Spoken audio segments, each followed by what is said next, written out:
Hey everybody, Happy New Year and welcome back to a new year of Gunpla TV. 2020 is here and it is now officially the 40th anniversary of Gunpla year. So we have to see, let's see what's going to come this year. Something big maybe. Hopefully, hope everyone out there had a wonderful holiday vacation. I know we all did here too. Yeah. Exciting. Very short. Very short, very short. Lots of stuff. I built a giant kit. Dave got some girly figures finished. Yeah, they'll be coming out soon, so. Maybe. Okay. Alright, well, this is the beginning of the year. We have a couple of things to talk about. So we had a few new releases that came in. Just a few, but we also had, let's get this part out of the way first. Okay. We had... my favorite bit. David's favorite part. New pre-orders for the month finally came up, and one of these kits I'm kind of really excited to see here. So last month I did a review of the Gundam G40th, because this year is the 40th anniversary, as I've mentioned a million times by this point. Yeah. So they had a new version of the RX78, which was designed by a famous designer, but a lot of people were saying, hey, that's not really...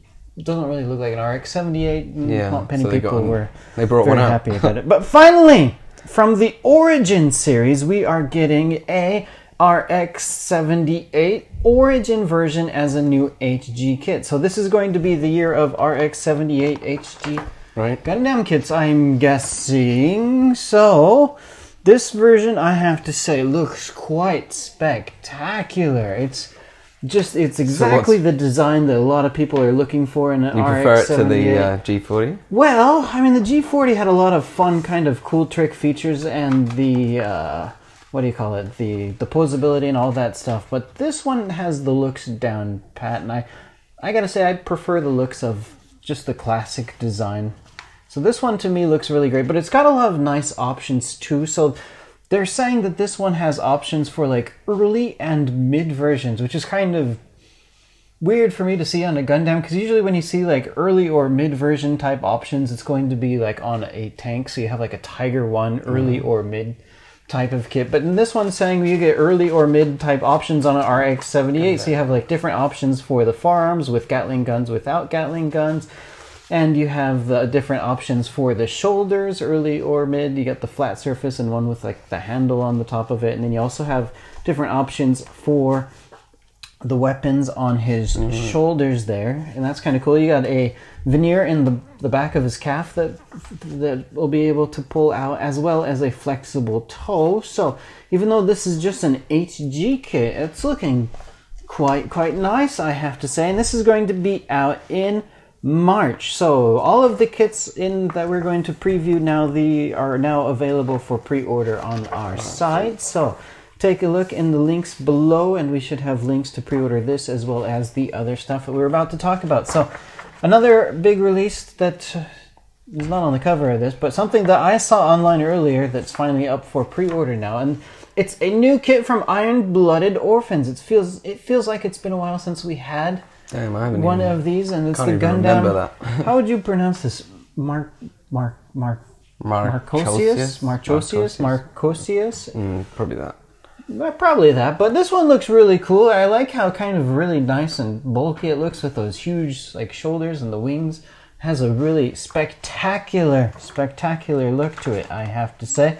But also from Build Divers, we have some new stuff coming out from Build Divers as well.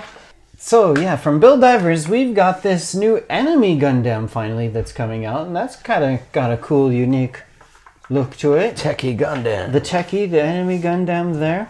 And we also have the Gundam GP Race 210.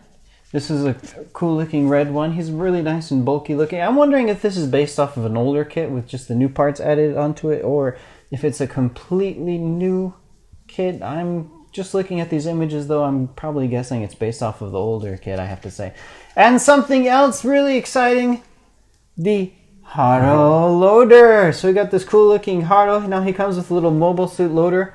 That looks really cool. It's also, if you open up his mouth, he's got like a personal computer built on the inside of him. So you open this version of the Haro up, and he's got a keyboard on the bottom of his mouth, and a screen on the top of his mouth. So that is kind of really cool looking. So what else we got? We got a new SD Gundam Cross Silhouette Barbatos Lupus Rex version. So a new SD Cross Silhouette kit on the way. That looks kind of cool. I just did a review of that Master Grade Barbatos last month, but that was not the Lupus Rex. Lupus Rex was like his ultimate form.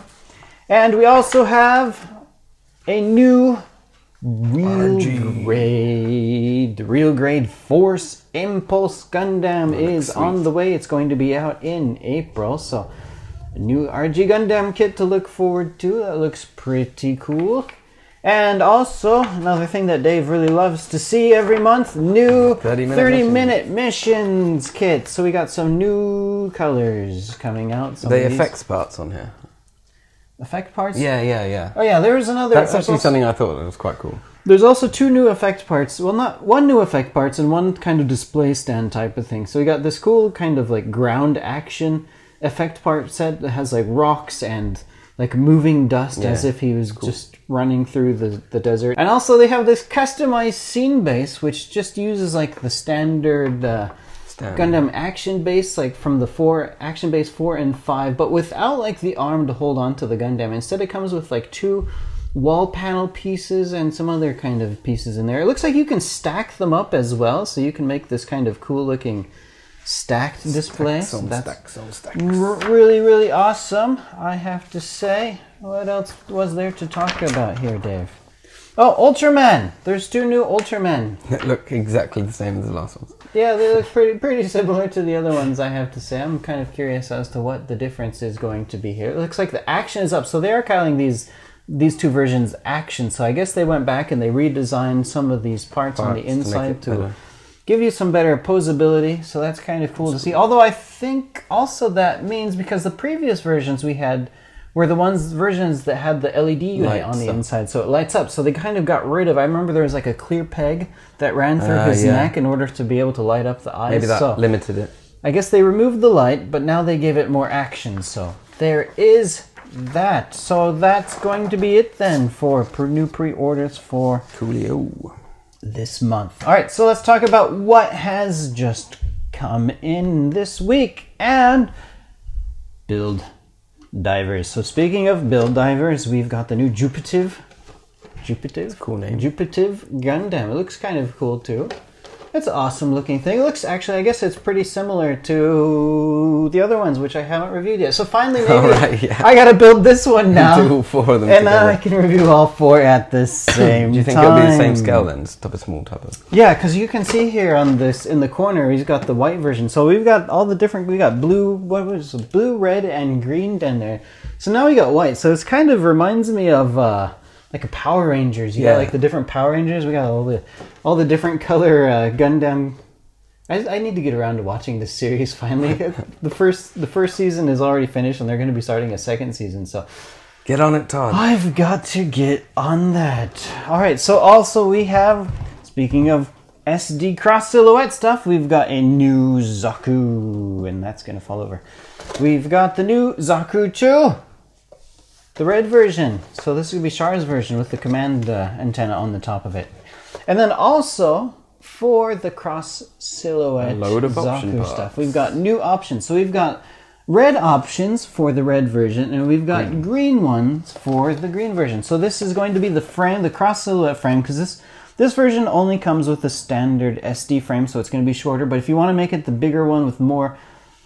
Oh, what's the word I keep looking for? With more posability, you can flexibility. You've got the cross silhouette version, which gives you more joints in the arms and the legs, so you can pose it better. And then we also have the booster set. So the booster set comes with different hand parts, it looks like, and some extra joints in there. Some extra weapons in here too. So that's kind of interesting. I don't think I've ever done a silhouette booster set, so maybe it's time to finally take a look at what you get in a silhouette booster set. Quite interesting. Quite interesting stuff. Okay, so that's going to be it. And I think pretty much, actually, this might be it for Gundam releases this month? Yeah, it's not good. Next week the release was not Gundam, it was a Dunball Senki release, I think it was, and then but at the end of this month, at the end was like 26 or so. Evangelion's coming out, isn't it? No, that's not yet. We've got I don't remember the names of those two kids. They're not Gundam.